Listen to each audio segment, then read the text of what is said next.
If I could say one thing in this interview with you for your generation and older, know your source. Don't just take anything that you see on the internet or on social media and assume it's true.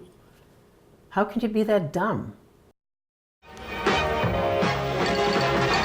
This is News Center 5 at 6 with Jack Hines. Natalie Jacobson, Liz Walker, two of the most prominent anchors in what many believe was the golden age of Boston television news. Their careers skyrocketed in the 70s, 80s, and beyond. In 1981, the New York Times hailed Boston as having the best local TV station in all of the country. Now, over 3 decades later, some say local television isn't what it once was. I sat down with prominent Golden Age anchors Liz Walker and Natalie Jacobson to see their take on the state of local television. We weren't actors and actresses. We were neighbors of everybody we were talking to. Our job was to go get information for our neighbors. And that's how we treated people, and that's how they treated us. They didn't see us as, bigger than life.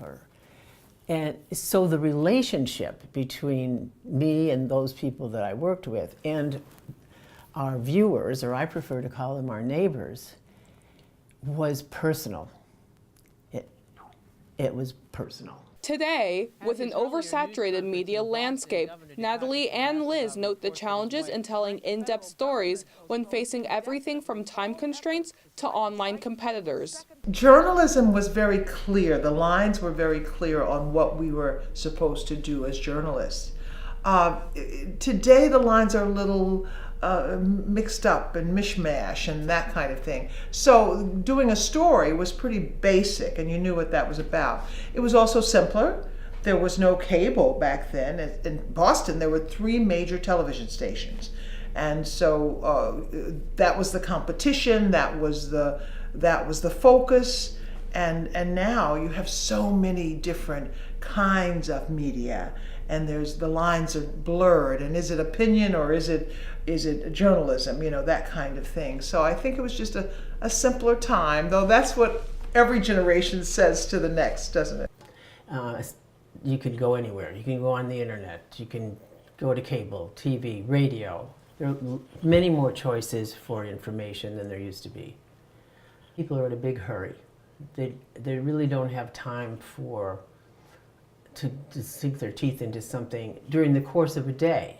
At some point they do, but not when they're running to work or taking a child to daycare or, people are too busy, they're exhausted.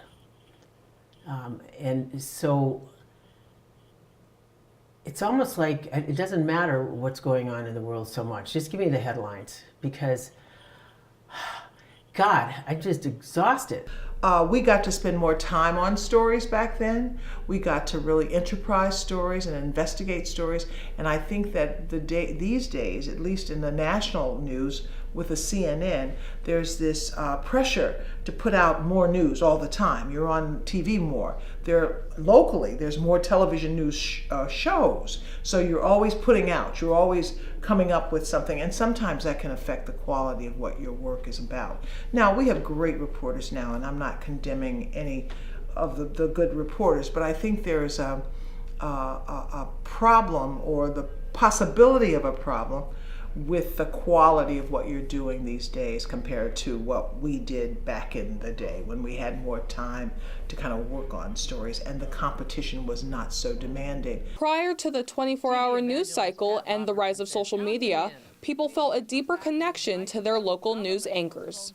I think there's a big difference in how stories are told.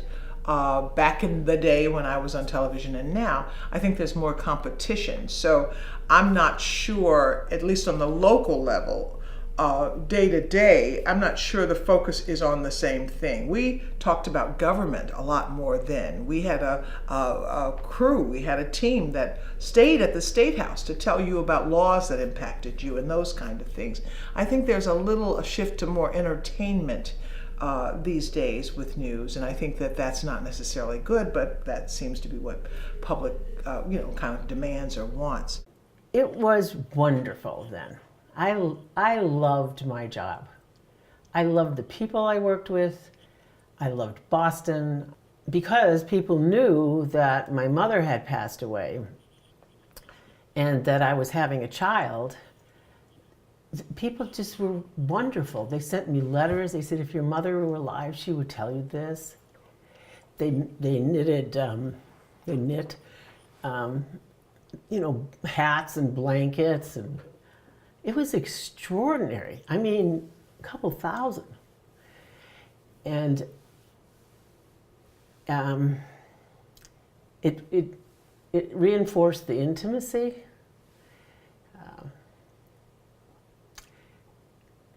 So when you talk to people today and they say, oh, I know Natalie, they lived life with me. They lived life and death with me. They lived birth with me. They lived sickness with me.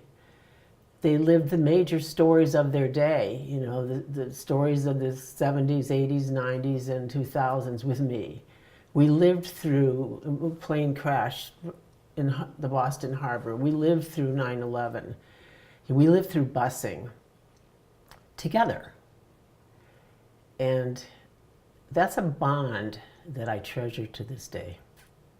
The overwhelming support that Natalie experienced was unique to that time in local TV news. Viewership, even for the top-rated stations, has steadily declined over the years. Despite this, many in the field believe that the networks aren't to blame for this sharp decline. Local TV stations will have to break the traditional storytelling models that have been around for decades and try something new because of the times. The times demand it. They want to be competitive. They want people to pay attention. There should be this demand from the public, not just for content, but for innovation. So I think they're going to have to do that. I think there's going to have to be different ways to get people's attention. So it's a perilous time. Could be the end of journalism as we know it, but it's a time of great potential because that's when change happens, right? When change has to happen. It's a different time. You can't go back to 1975. We live in 2018. So people do get headlines. They get a smattering of headlines all day long. You're inundated with it. So what the evening news can do, I think, to help to make you want to watch is what the newspapers do, which is to give you the perspective and the depth. So don't give me 22 headline stories that I already know. Why do I need you? Tell me what I don't know. I don't know that it was the golden age, but I think back then when you had fewer anchors, so anchors became better known because you had fewer. You had one anchor, big anchor, or two big anchors per television station, 3 television stations. So everybody knew Nat and Chet, everybody knew Jack and Liz, and so on. When we left, was that the end of the golden age? Maybe so, though I didn't know it.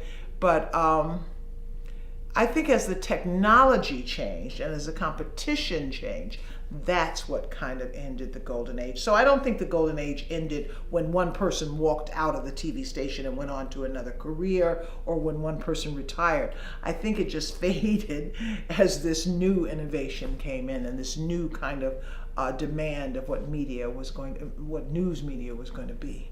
Families to be reunited in America was especially good news to some families in our area. At least 2 families here received official word today that their loved ones in the Soviet Union will be allowed to immigrate to America.